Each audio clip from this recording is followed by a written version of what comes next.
So I want to do a one-year follow-up on these Whites Fultons. If you watch my initial video on these, I was very critical on these, and I got to say I'm going to take a lot of it back because these things performed, and they've done a really good job, and they have a ton of miles in on these things. I love the 1 year stuff.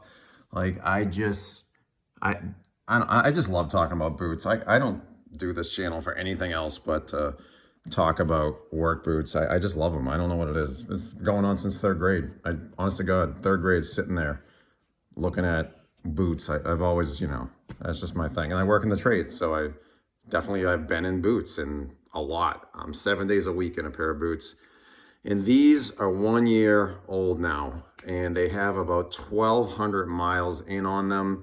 And let me tell you, these are damn good boots. They are super dynamic performers. They're able to handle automotive work, which we're talking cement flooring.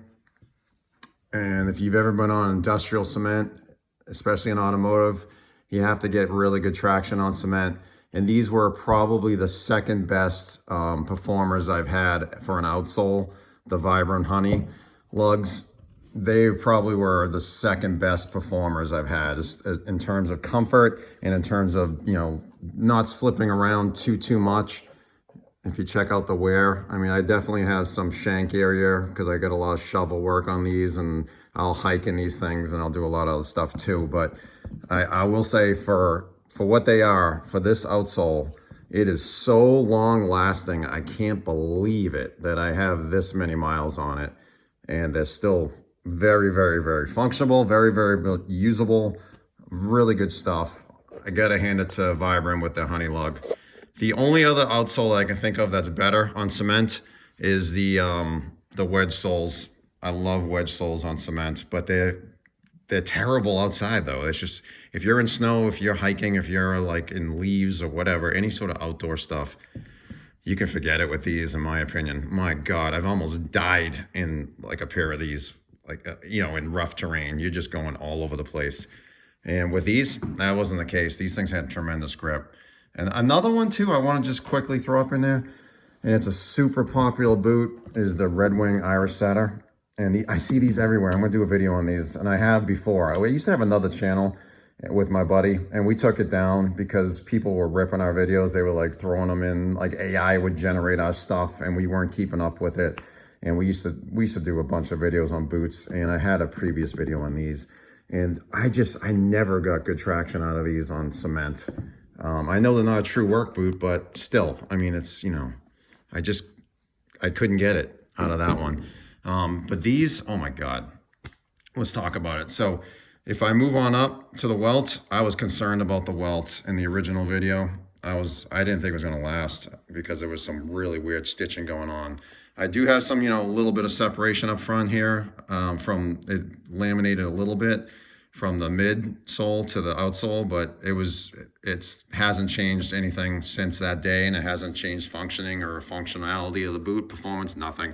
And then if you go inside here, I got a little bit of separation there too, tiny bit. You probably can't even see it. But the welts in my original video, if you want to look back, I was definitely concerned about some of the stitching and the gaps, and I didn't care about the look. It was just more about function. And they didn't do anything. They didn't break. They haven't separated on both boots. So if I go around, they're there. Everything's good. Everything's the way it's supposed to be on that Welt. And they could be resold if they needed it to. And if you're wondering, like, what is this thing? A Perry Fulton or a Whites Fulton? What is the history of that boot? Because they're not super popular. It's essentially the Perry Mark Toe. Not the Perry Selects, but the Perry Mark Toe. That's really what this boot is. It's just with a little more aggressive outsole, which I liked, and a padded collar, which I didn't like initially, but I love it now. It hasn't torn. I can't believe this thing hasn't torn.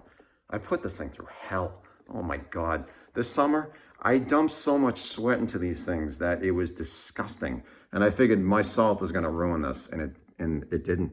I got to hand it to the leather on these, and which is another thing I want to talk about. The leather itself, it's thick leather.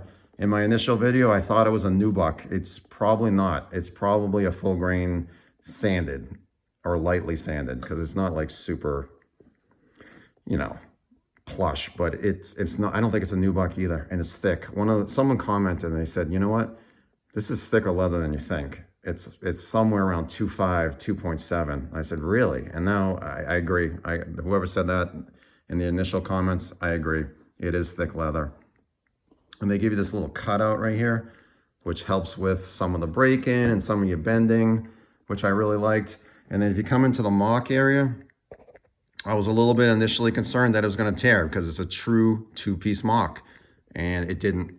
It definitely did not tear at all. And I have caught these things with all sorts of metal and like slag when you're welding. I've had a piece like drop right in there. And I was like, oh my God, here we go. This whole boot's gonna be, you know, I'm gonna tear the stitching. I'm gonna have to send it to a cobbler. And it didn't. And you gotta understand, I mean, there's a lot of creasing going on here. I'm walking a lot, I'm working a lot, and it hasn't torn at any of these spots. So I'm pretty happy with that. Definitely, these are the corners that you always worry about with this style of boot, and I don't have anything. I don't have any fraying. I don't have any kicking up. I was super impressed with that on both boots. We got that. Eyelets, totally fine. The speed hooks are totally fine, all the way up to the top eyelet, which I like. If you need that, I like those. Same thing with both boots. I think I get a little, you know, if you could see, I get some wear here, obviously. If you look. And black hides a lot of stuff, the leather. These would look horrible if they were a different color, like as far as wear and tear and all that stuff. I mean, I definitely have some, you know, I get some cuts in the leather. I've scraped up against stuff throughout the year. I wore these a lot. I mean, these were in a rotation, don't get me wrong, but I'm in boots 7 days a week, so they still got their heavy share of use. I went through a winter in these, which is a lot of snow, a lot of salt, a lot of cold, a lot of dry air. No problem for these things. I went a full summer in these things, and that was a torture test for these things. It was a lot of sweat, a lot of heat, a lot of mud and dirt and sand and rocks and everything outside, along with my daily job of automotive. I would have these things on my feet constantly because they're so easy to just step into every day. They're just an easy boot to put on. They're comfortable enough, right? They're light enough, and they're durable. You feel stable enough in these things that you just wanted to put them on, and I did. So those are the positives. Pretty darn good outsole. One of my favorites. Really thick leather, super durable, tortured and looking fine. Rolled over collar, padded, no issue. So those are all my positives, and the only negatives I have, and there are a few, and I know people don't like to hear negatives, especially with like a Pacific Northwest brand. I love that box too, I really do. But here's the negatives, ready? I broke a composite shank on this one. I don't know if you can tell. It's got like a little bit of I can definitely feel it. And sometimes I can get the noise out of it too. It's like a click. I mean, but look at it. I mean, yeah, can you hear that? So when I step, I hear it. Is it a problem? No, not for me. It's not a problem. And this one is perfectly fine. I'm surprised I broke it on the left because I use my right more. The whole left boot looks worse than the right. I have no idea why. It's kind of weird. All right, so that happened. The other issue with these is the dye. The dye they put in these, it bled onto my socks for the entire year. It never stopped. I figured it would stop one day. It never did. I don't have a problem with that as long as it's like, this is the deadly chemical that'll give you foot cancer. If that's a problem, then I have a problem. But other than that, you know, I'd just wear black socks if I had to. Or you know what? And it came out in the wash when I wore white socks anyway. So that wasn't like a huge deal. But I don't know. I thought it was somewhat mentionable. The toe box collapsed pretty damn good. And I didn't like that. I love the original look of these. They had a nice pronounced toe box. It was tall. It was really nice looking. I do like boots that look nice too. I mean, I work on them. I wear them all the time. I think they should look good, and they don't look terrible or anything. They're a work boot. I wish they could have held their shape a little better. They collapsed after about 3 months, and it wasn't a problem, but it's just, you know, it happened. And because they have white stitching, you get it dirty, and you really can't see it anymore. You know, it used to look really sharp looking. Again, work boot. What do you expect? It's in mud all the time. The vamp up front underneath, something happened in the, once again, in the left boot in this one. It kind of collapsed a little bit. Like, I don't know, I think it's lined inside with like a leather vamp.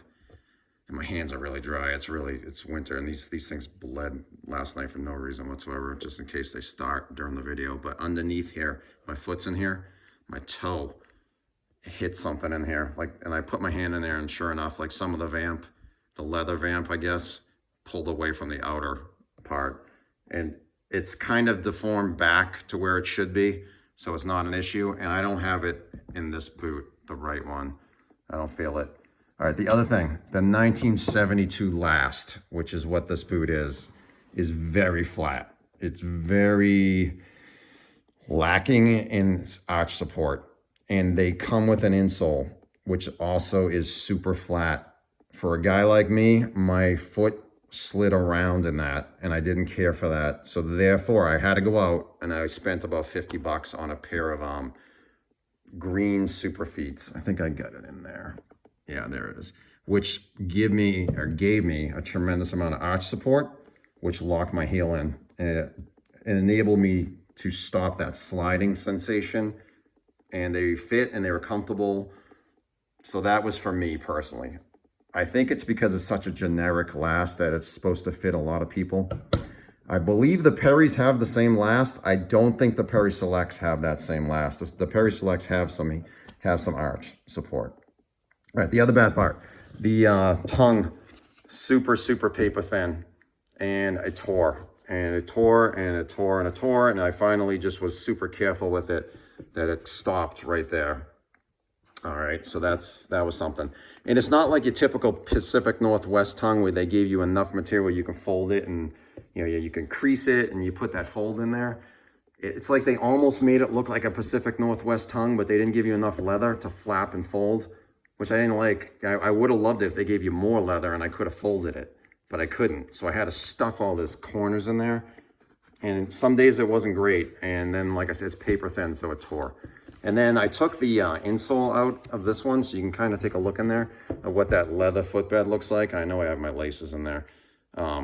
See all that gray stuff down there on the bottom? That's actually the leather footbed that actually like turned into like a dust, just from the constant pounding of my insole, because the super feet have a plastic bottom and it just kind of shook everything around in there, and that's okay. And I gotta say something too. I know we all love cork, we love leather footbeds, we love the heritage stuff, but if you're putting an insole on top of it anyway, which these boots came with, I don't know how useful the cork is. I don't know how useful the leather footbed is. I'm not really sure. I guess it's good, I guess, but I mean, if you're using a substantial insole anyway, and you're going to replace it every 4 months, I don't really understand how much that cork is actually helping you with this. I'm not really sure. The pull loops are also somewhat thin. I think I slightly tore one of them, but they weren't a problem. I did have some repairs up front. Like I tried the re-cement. It was this one. It was my right one. I actually cemented the welt onto the midsole because it separated like the second day I owned them. But you know what? It wasn't an issue. Never was a problem. And I'd still wear these things every day if I could, and I do. But I do rotate boots. So therefore, these are probably going to be some backups, but they are still super useful. Now, the question is, like, would I spend $360 for these things when I can go out and buy a pair of those for, I don't know, well, probably the same price, but what would I choose between a Whites and a Red Wing, or a Thorogood, or a Derodero, or would I do it again? I don't know. That's a toughie. That's a real tough one. Because they're not waterproof, they're not insulated. They are really water resistant. I gotta say, they can handle some stuff. Okay, but I don't know. Would I do it? I'd do it if I got them on sale. If I can get like that Black Friday sale and I could pay 40, 50 bucks less, I'd do it. I'd do it again. Yeah, they were that good. They're that durable. You pay for the leather. It's thick. Really quick, I know this is getting long, but hey, it's been a year. I love talking boots, so I don't really care. No one's gonna watch it anyway. Somebody told me my voice sounds like Squidward from SpongeBob. So do you think I really care that this video is going long? All right, check this out. All right, good traction, right? Really good traction. All right, There's a Drew's pair of boots with a 55 last. This boot on cement doesn't get as good traction as this one. And I think I know why. All right, see this last? I want you to just take a close look at the actual contact area.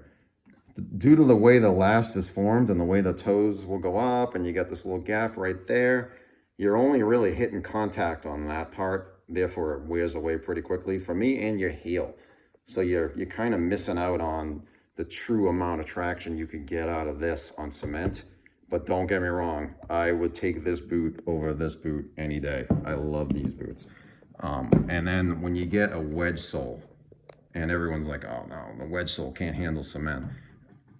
I mean, you're on the floor the whole thing. So you get a lot more contact area. But anyway, here we go. So let me wrap it up.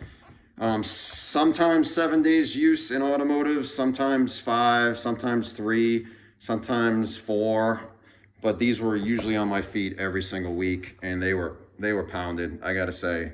Very versatile boot, very good performer, very durable. I'm happy with them. I would purchase them again under the right conditions, and these are dynamic. You could wear these in a lot of different scenarios.